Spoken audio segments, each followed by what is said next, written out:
June 24, 2026. Isang mainit na umaga. Ang liwanag ng kalawakan ngayon. Biyahe kami ngayon papuntang project site. Itutuloy namin yung mga ginagawa namin kahapon na installation.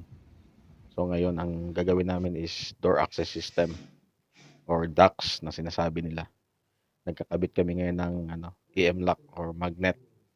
Bali 500 pounds protection para sa intrusion o mga hindi imbitadong tao na pumasok.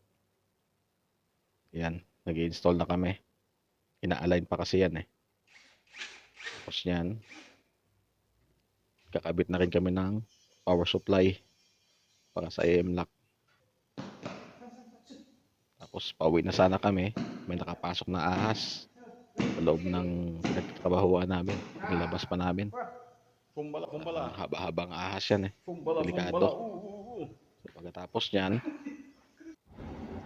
uwi na kami. Dahil hapon na. Medyo nalit na yung pag-uwi namin. So it's the end of the day again.